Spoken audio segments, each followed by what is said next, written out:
Halo pemirsa, Presisi Siang kembali hadir untuk Anda dan selama 1 jam ke depan, kami telah menyiapkan sejumlah informasi terkini. Bersama saya Ibtu Ines, kita lihat dulu 3 berita utama siang ini. Polres Gresik, Polda Jawa Timur berhasil mengungkap kasus penyalahgunaan bahan bakar minyak jenis solar bersubsidi.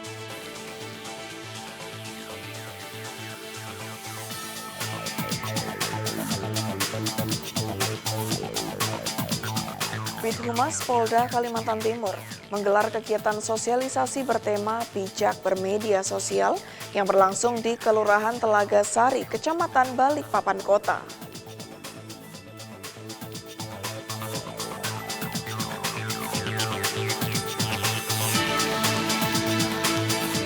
Komisi 3 DPR RI bertandang ke Kejaksaan Tinggi Sulawesi Tenggara dengan tujuan untuk monitoring tantangan pelaksanaan KUHP dan KUHAP masa persidangan 4 tahun sidang 2025 hingga 2026.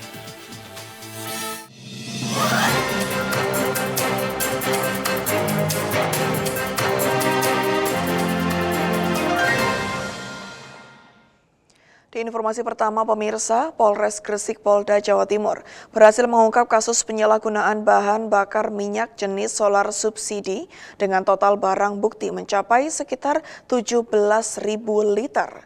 Dalam kasus ini, 1 orang tersangka berinisial ZA, 46 tahun, telah diamankan dan ditahan di Rutan Polres Gresik.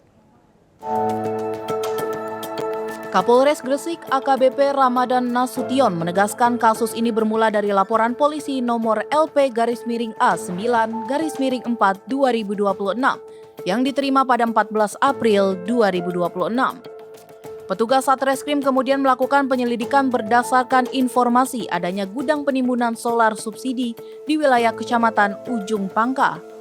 Petugas berhasil menemukan sekitar 9.000 liter solar subsidi yang ditampung dalam 10 tangki berkapasitas masing-masing 1.000 liter di sebuah gudang di Dusun Cabean, Desa Ngembo.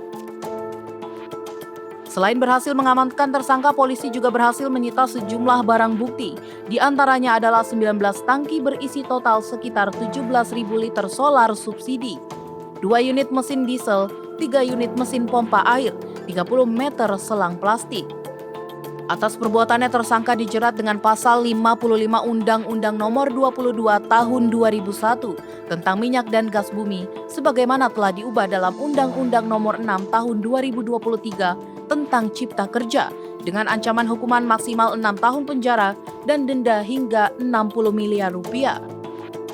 Kapolres Gresik juga menegaskan bahwa Polres Gresik berkomitmen menindak tegas pelaku penyalahgunaan BBM subsidi, terutama di tengah situasi geopolitik yang berdampak pada kestabilan energi. Kapolres juga menghimbau masyarakat untuk turut berperan aktif melaporkan jika menemukan praktik serupa dengan melaporkan melalui call center 110 Polri. Dari Humas Polres Gresik, Polda Jawa Timur melaporkan untuk Polri TV. Aparat gabungan dari Satreskrim Polres Mimika yang didukung Satgas Operasi Damai Kartens 2026 berhasil mengungkap kasus pembunuhan yang terjadi di sebuah hotel di Timika, Papua Tengah. Korban berinisial LN ditemukan tewas pada akhir Maret 2026 lalu dan kasus ini sempat mengundang perhatian masyarakat setempat.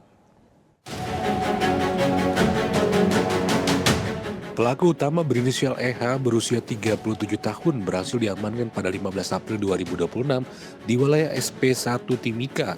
Dalam penangkapan tersebut, polisi juga mengamankan 4 orang lainnya untuk diperiksa lebih lanjut terkait kemungkinan keterlibatan dalam kasus ini. Hasil penyelidikan menunjukkan aksi pembunuhan diduga dilatar belakangi motif balas dendam akibat konflik sebelumnya di kawasan Kuanki Lama.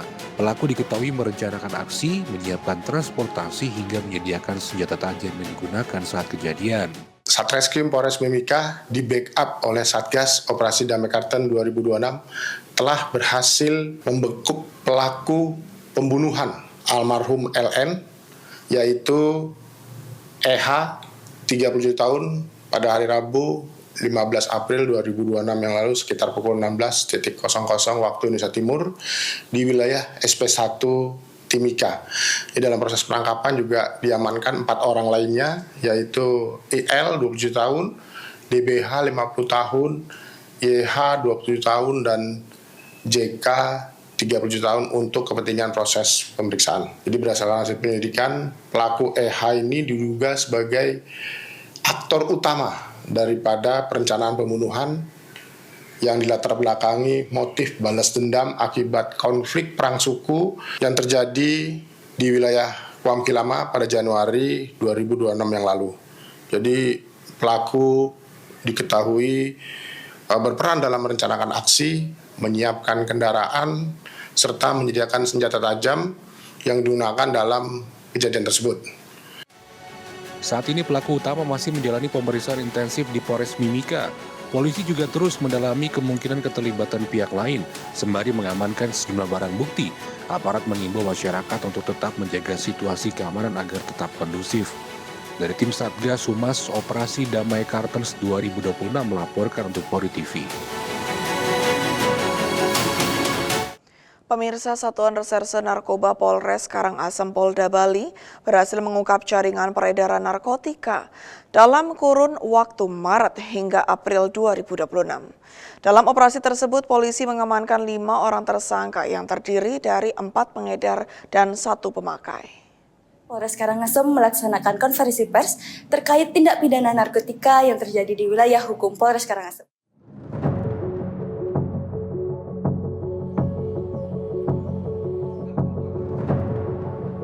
Pengungkapan ini disampaikan dalam konferensi pers yang dipimpin oleh Kapolres Karangasem AKBP Imade Santika. Dari 3 kasus berbeda, petugas berhasil menyita sebanyak 51 paket sabu dengan berat lebih dari 10 gram, serta 1 paket ganja siap edar.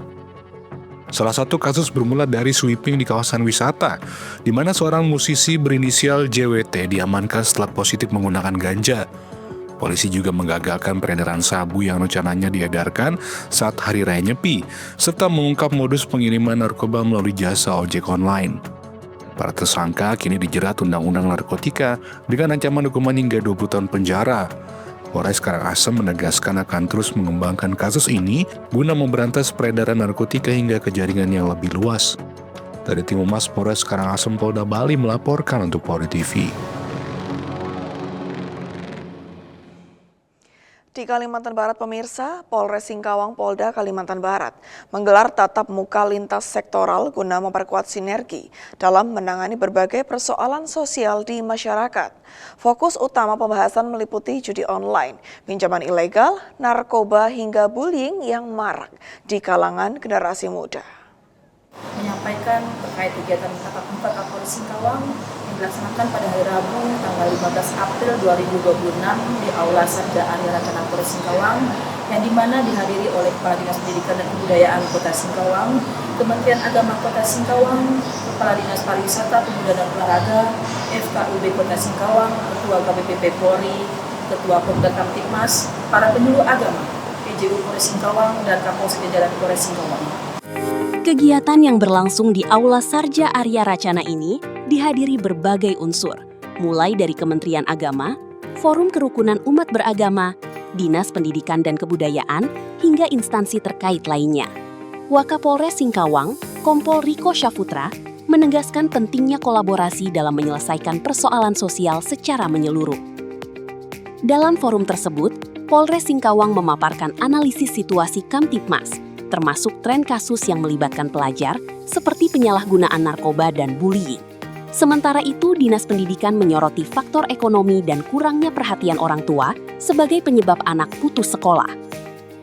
Melalui diskusi lintas sektor, seluruh pihak sepakat mendorong langkah preemptif dan preventif guna menekan berbagai penyakit masyarakat.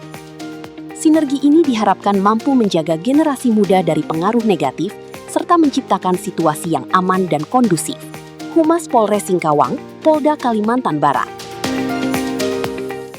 Pemirsa, demikian informasi yang saya sampaikan. Saya Erda Merna. Sampai jumpa. Salam presisi.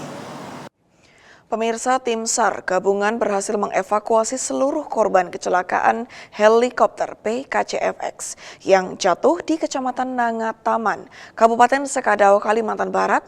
Dan sebanyak 8 korban terdiri dari 2 kru dan 6 penumpang telah diberangkatkan ke Pontianak untuk penanganan lebih lanjut. Pemirsa, tim SAR gabungan berhasil mengevakuasi seluruh korban tragedi helikopter PKCFX yang jatuh di wilayah Kecamatan Nangataman, Kabupaten Sekadau, Kalimantan Barat.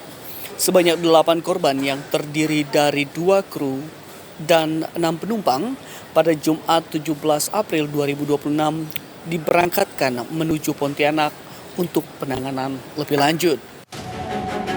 Kapolres Sekadau AKBP Andika Wiratama menyampaikan bahwa proses evakuasi berjalan lancar meskipun dihadapkan pada medan yang sulit. Kondisi geografis yang berbukit dan akses terbatas menjadi tantangan utama bagi tim di lapangan. Seluruh jenazah korban saat ini telah dibawa ke Rumah Sakit Bayangkara Pontianak, Kalimantan Barat guna proses identifikasi dan penanganan lebih lanjut oleh pihak berwenang. Proses ini menjadi bagian penting dalam memastikan identitas korban secara akurat. Evakuasi melibatkan tim gabungan dari TNI Polri, Basarnas, BPBD hingga masyarakat setempat. Sinergi seluruh pihak menjadi kunci keberhasilan dalam proses evakuasi dengan tetap mengedepankan keselamatan di tengah kondisi medan yang ekstrim. Dari Tim Humas Polres Sekadau, Polda Kalimantan Barat melaporkan untuk Polri TV. Saya Bribda Mesno Jordan melaporkan untuk Humas Polres Sekadau. Salam presisi. Presisi Siang akan segera kembali, tetaplah bersama kami.